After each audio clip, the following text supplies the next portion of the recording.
St Vincent's 28 times champions in Dublin, and what a team they've got starting this evening. Ger Brennan, formerly of Dublin but still very much a force at club level, he'll anchor the back with Brendan Egan and Diamond getting forward. They've got Mossy Quinn still doing it in the corner, and Shane Carthy, who we've talked about along with Enda Varley, can do damage. And then there's Diarmuid Connolly, who was fantastic in the last game, should be good again tonight. For St Jude's, not so many stellar names, but they are unbelievably hard working. They've reached 4 of the last 5 semi-finals. Obviously Kevin McManaman is the standout. He'll work up and down the pitch trying to supply ball to Niall Coakley, who got 5 points in the last game.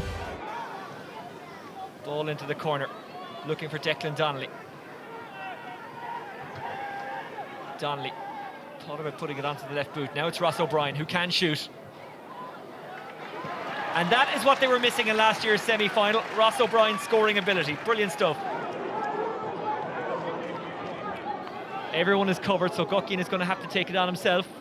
Guckian still going, trying to streak past Brennan. He's inside. Guckian could be a goal chance. Gets it away to McManaman. They've got the free. Oh, great run by Chris Guckian there. And over it goes from McManaman.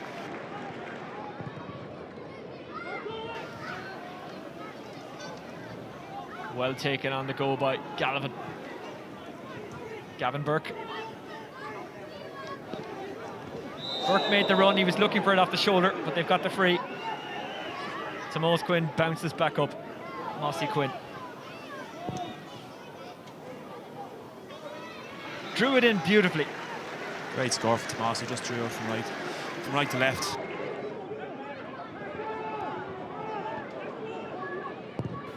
Diamond is shining, or sparkling I should say. That's a really good score. Yeah, great score by Diamond there again, just on the end of it, and just curled it in at a tight angle, in fairness to him. Inside, Niall O'Shea onto it. Niall O'Shea wins the free in. McManaman looking for his second score from a free. And the white flag is raised. Mullins' players left and right going for it and calling for it. Pops it off to Diamond. Diamond trying to find a route through, trying to shake off Guckian, but that's a really, really good strike on the run.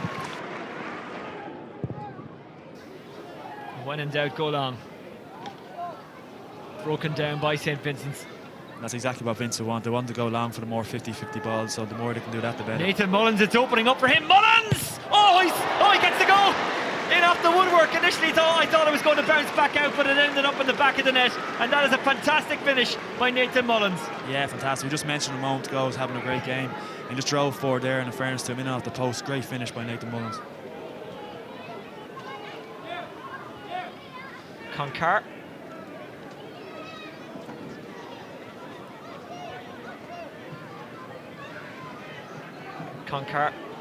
Turning O'Brien inside and out, but again Jude's in with the support, and again they turn it over. Fantastic work. Kevin McManaman. He shapes to shoot and does shoot. Does he score? Oh yes, he does. What a point that was. And Brennan gets the free in, which he takes quickly and gives to Diamond. Diamond, it's there from Cunningham, brings him down. He's already on a yellow. It'll be a free straight in front of goal, but if Cunningham didn't make that decision, it could have been worse for his team. Interesting to see now if he's just going to leave him off. Just see him running through, hand on the back, push just outside the penalty box. Hands up if you want this to go over. Mossy Quinn gets his second of the game. It's a one-on-one, trying to win that ball. It's Doherty. He does really well. Moves it on. Guckian trying to draw in Ger Brennan. St Vincent's getting back in numbers, but Judes should be able to get the score. It's chipped by Doherty. Guckian trying to sell the dummy. Guckian still going. Showed a little bit too much of that, now it's given away. Cameron Diamond. Yeah, he just lost control of the ball there. In fairness to Gav Burke, he chased him all the way and just got the hand in at the right time, and Chris just managed to miss solo. And it's a turnover. Vincents. Was that a deliberate trip with the hand by Sweeney, who was on the ground, it was, says the referee. It's a black card. And red. It's a red card. He'd already picked up a yellow. So St. Jude's are down to 14 men. And that was a really telling factor in the last game. Granted, this one is a bit tighter and it's happened a lot later. But if there's any team that can exploit that, it's St. Vincent's. Connolly gave it back to Carthy. Sweeney, of course, picking up that first yellow card from that Shemazel at half-time. Here's Diarmuid Connolly. Oh, that is just sweet. Yeah, in fairness, he hasn't been on too much ball, particularly in the first half, but there, Dermot just brings that to his game, and you can see straight away, head down over the ball, strikes straight through it. Kevin McManaman, what a play that was. Got it out to Niall Coakley. That is class. That's a great score, and in fairness to Judes, you know, they didn't relax there and take it. Just Kev Mack once again pivotal in their attack. Nathan Mullins goes in. Mullins chips it behind for Carthy. Copeland's got to be careful. I think it was just a mistimed tackle. We see it here coming up again. Shane is exploiting him behind, and just a high hand there from Paul. They're praying for a yellow, but it's a red, and St. Jude's go down to 13 men, and Copeland looks shocked.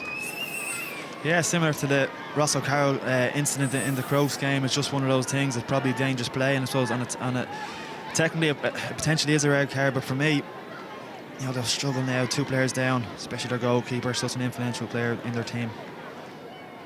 Mossy Quinn hopes to add a further punishment, which he does.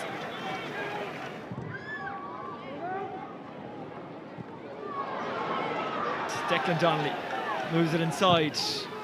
Coakley, they need something, they need a boost. And they've got it there. What a point that was from Coakley.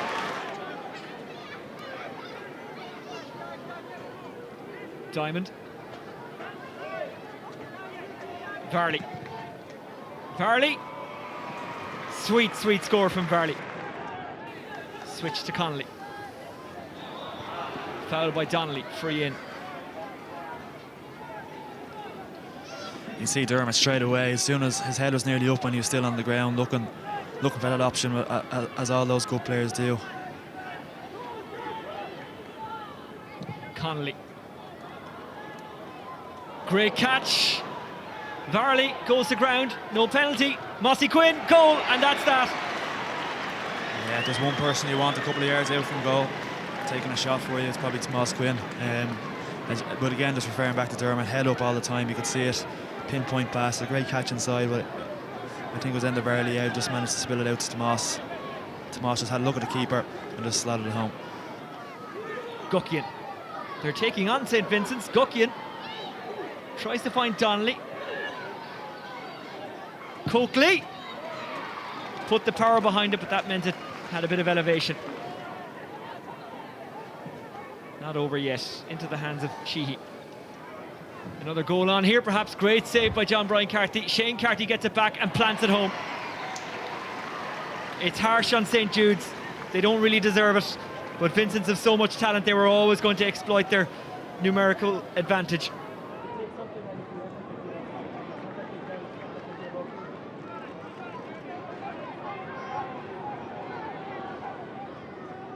The last man you'd want running at you is Diarmuid Connolly. Inside it goes to Brendan Egan. Oh, it's off the crossbar, and he gets it again and plants it. He looks kind of embarrassed himself about that. But again, Shane Carty's involved in the play. Scored the last one. Brendan was hitting it and just bounced. Lucky enough, just bounced straight back into his hands. Donnelly. Kevin McManaman. McManaman has Coakley with him, but he might go himself. Gets around Ger Brennan. McManaman still going, moves it inside. Pushed home by McLaughlin. Yeah, Kev McManaman was central to that again. He's full of running. Just running at defenders, what he does best. Just taking on Ger here, managed to get around him. And again, the right option, just for the 100% Palm goal, gone across the square. St. Vincent's have shown their class. They know they got a bit of a break with St. Jude's having 2 men sent off. Nothing they can do about that. All they can do is play their football. That's exactly what they've done. St. Vincent's with a 3-goal victory against St. Jude's. Let's get some reaction from Anna Geary, who is on the sideline. Brian, brilliant performance. You really capitalised there, particularly in the second half when they were down to 13. Yeah, we did well in the last phase of the game. It's a pity it had to come to, that it was a very close game up to then, and Judes played very, very well, and at half-time it was anybody's game. Really, when you came out in the second half, I suppose, when you took control, the one thing that struck me is you really drove on, you exerted your dominance. Yeah, well, we felt at half-time that we hadn't in the first half used our possession as well as we could have, and we had played a lot of ball across the field as opposed to towards the goal. So we tried to change that, and as you say, the players implemented that more rigidly, and it worked. White and blue clashes with green and red in the final. St Vincents will play Ballymun following a 4-12 to 1-12 win against St Judes.